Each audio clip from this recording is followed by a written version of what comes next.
안녕하세요. 한영숙 목사입니다. 오늘 본문은 요한복음 18장 37절부터 38절까지의 말씀입니다. 예수가 왕이다는 말은 참으로 많은 문제를 일으켜 왔습니다. 지금도 이 말은 문제를 일으키고 있습니다. 이슬람 교도들은 이 말을 수긍할 수 없다고 완강하게 저항하고 있습니다. 예수를 왕이라고 주장하는 말은 곧 기독교가 최고의 종교이며 세상의 중심이기에 기독교가 세상을 지배해야만 한다는 의미로 해석될 수 있기 때문입니다. 왕이라는 의미는 세상의 주인이며 최고의 권력을 지닌 존재라는 뜻입니다. 그 이상의 힘센 사람이 없다는 말입니다. 지존, 즉 가장 존귀하고 가장 높은 존재를 의미합니다. 모든 사람이 우러러보고 그 말에 굴복하는 최고의 가치를 지닌 존재라는 말입니다. 예수를 왕이라고 주장하는 말은 세상의 척도대로 말하면 예수 믿는 사람들이 최고이며 그 중에서도 목사가 최고라는 말이 되고 목사 중에서도 감독이나 교황 같은 사람들이 세상에서 가장 위대하고 중요하고 높고 가치 있는 존재라는 말이 됩니다. 이런 식으로 예수를 왕이라고 생각하는 기독교인들의 주장을 다른 종교인들이 좋아할 리가 없습니다. 그런 식으로 예수를 왕이라고 말한다면 이 말은 세상을 분열시키고 싸우게 만들고 경쟁을 부추길 뿐입니다. 이처럼 대부분의 사람들은 종교의 영역에서조차도 왕이라는 말의 의미를 정치적인 것으로밖에는 이해하지 못합니다. 권력투쟁이 세상의 속성이기 때문입니다. 인간은 태어나면서부터 투쟁하는 존재입니다. 살아남기 위해서, 인정받기 위해서 힘이 필요하기 때문입니다. 인간이 자랑하는 능력에는 여러 가지가 있습니다. 사람의 출생 자체가 능력으로 인정을 받기도 합니다. 물리적인 힘으로 승패를 가르는 어린 시절이 있습니다. 물리적인 힘을 자랑하는 단계를 넘어서게 될 때에 인간은 다른 종류의 힘을 추구하기 시작합니다. 여자들에게 미모는 남자들의 힘자랑만큼이나 초보적이고 원초적인 것이지만 상당히 오랫동안 위력을 지니는 것 같습니다. 어린아이가 자라서 학교를 다니게 되면 공부 잘하는 것이 최대의 힘입니다. 학교가 매겨주는 등급에 따라서 그 사람의 인생이 결판나는 것처럼 생각합니다. 이러한 평가는 학교와 학교 사이에 등급을 만들기도 해서 소위 인류 학교를 졸업하는 것이 인생의 성공이라는 생각을 하게 만듭니다. 그러나 사람들은 오래지 않아서 학교가 인생의 등급을 만들지 않는다는 사실을 깨닫게 됩니다. 오늘 이 시대는 물리적인 힘도 미모도 지적 능력도 학벌도 가문도 돈의 힘 앞에서는 맥을 추지 못하는 것 같습니다. 아마 노벨상도 큰 상금이 없다면 별로 인기가 없을 것입니다.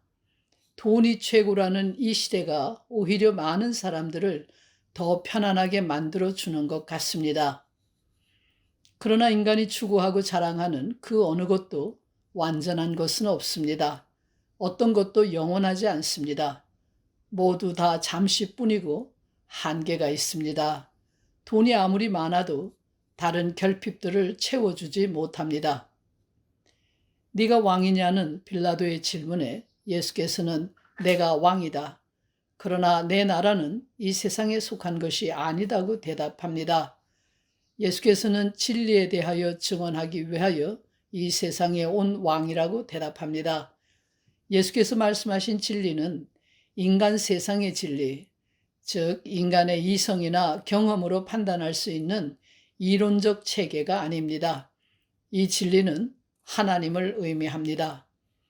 예수의 왕국은 이 세상의 나라가 아니라 하나님의 나라입니다. 하나님의 나라는 세상의 가치에 속한 것이 아닙니다. 세상의 자랑거리 중 하나가 될 수 없습니다. 사람들이 서로 비교할 수 있는 종류의 것이 아닙니다.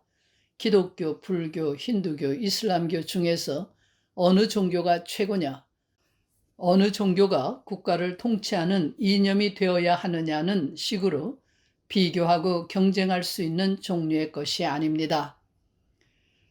하나님의 나라는 종교의 영역조차 넘어서는 궁극적인 가치의 세계입니다. 모든 인간에게 동경의 대상이고 인간의 모든 문제가 해결되는 곳입니다. 더 이상 결핍이 없는 곳이며 상대적인 모든 가치들이 사라지는 영원한 곳입니다. 사람이 하늘나라에 들어간다면 그 무엇도 필요하지 않기 때문입니다. 예수께서는 하나님의 존재와 하나님의 나라를 증거하기 위하여 이 땅에 오셨습니다. 예수와 함께 하나님의 나라가 이 땅에 존재한다는 말입니다. 우리가 예수와 함께 있을 때에 우리는 하나님과 함께 있으며 하나님의 나라에 들어가게 됩니다. 예수와 함께 있을 때에 우리를 사로잡고 있던 세상의 모든 가치들은 무의미해집니다. 세상의 가치들은 때로 우리를 우월감이나 자랑에 빠진 우스꽝스러운 존재가 되게 만들고 때로는 열등감에 사로잡혀 우울하게 만들기도 합니다. 세상의 가치들이 우리를 슬픔이나 좌절에 빠지게 만들어서 힘들게 합니다. 세상의 가치들이 우리를 치열한 경쟁 속으로 몰아넣기도 하고 이웃과 불화하게 만들고 끝없는 욕심에 사로잡히게 하고 죄의 노예가 되게 합니다.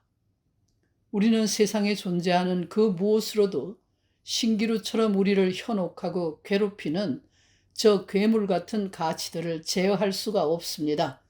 오직 창조주만이 세상의 모든 가치들이 하나의 피조물에 불과하다는 것을 밝혀줍니다. 하나님과 하나님 나라를 세상에 나타내신 예수 앞에서 세상의 모든 가치들은 한 줌의 티끌로 사라집니다. 예수 앞에서 세상은 마침내 본색을 드러내고 무릎을 꿇습니다. 예수는 진정한 왕입니다. 예수는 참으로 세상의 중심입니다. 예수 안에서 우리는 잃어버린 자아를 되찾고 세상의 주인이 됩니다. 예수 안에서 우리는 비로소 우리를 짓누르 든 무거운 짐을 내려놓고 참된 평안을 얻을 수 있습니다. 기도하겠습니다. 진정한 왕이신 예수를 기쁨으로 영접하는 저희가 되게 해 주시옵소서. 예수 그리스도의 이름으로 기도합니다. 아멘.